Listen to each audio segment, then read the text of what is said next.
El día de hoy estudiaremos tipos de sujeto. Empecemos. Antes de empezar con esto, vamos a recordar qué es la oración. La oración, como sabemos, es un conjunto de palabras que tiene un sentido completo, es decir, un conjunto de palabras que de por sí nos dan una idea completa. Recuerden que la oración se escribe con mayúscula al empezar y termina con un punto. Ahora veamos cuáles son las partes de la oración.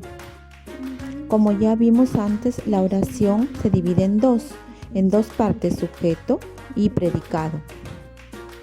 Por ejemplo, el niño de polo blanco es muy alto. Para poder saber cuál es el sujeto, yo pregunto, ¿quién es muy alto? Y la respuesta es el niño de polo blanco. Por lo tanto, el niño de polo blanco es el sujeto.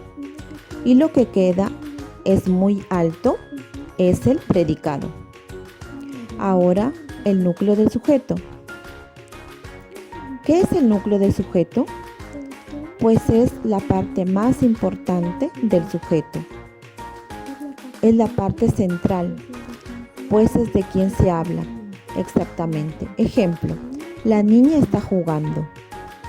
El núcleo del sujeto sería niña. Puede ser un sustantivo, como en caso de niña, o un pronombre. Por ejemplo, ellos comen mucho. El núcleo del sujeto es ellos. Ahora, tipos de sujeto. Tenemos sujeto tácito, que es aquel que no aparece en la oración.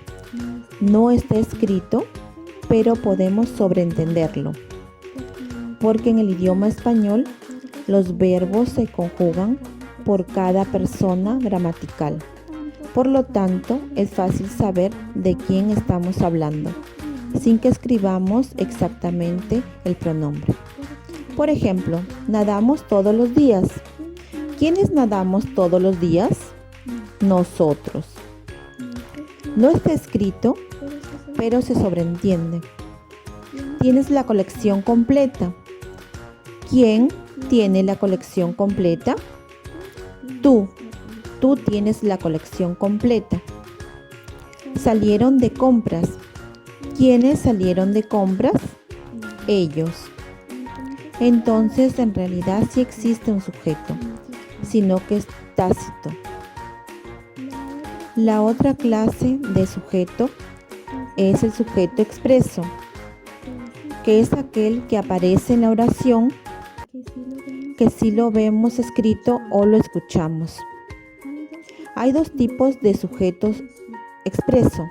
El sujeto simple, que es el que tiene un solo núcleo, y el sujeto compuesto, que es el que tiene más de un núcleo.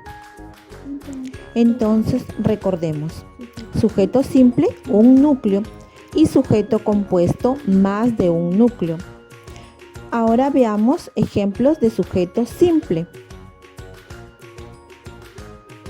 El delfín se desliza en el agua.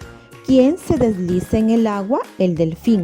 Vendría a ser el sujeto y delfín el núcleo del sujeto, por lo tanto el sujeto simple. Mis hermanos menores llegaron de viaje. ¿Quiénes llegaron de viaje? Mis hermanos menores.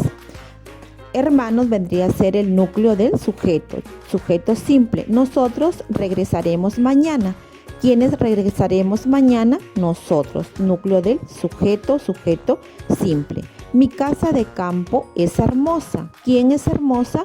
Mi casa de campo. Casa vendría a ser el núcleo del sujeto, por lo tanto, sujeto simple.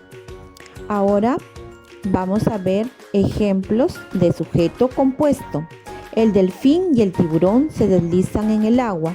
¿Quiénes se deslizan en el agua? El delfín y el tiburón. Delfín y el tiburón son núcleos, por lo tanto, sujeto compuesto. Mi hermano y mi hermana llegaron de viaje. El núcleo sería hermano y hermana, por lo tanto, sujeto compuesto.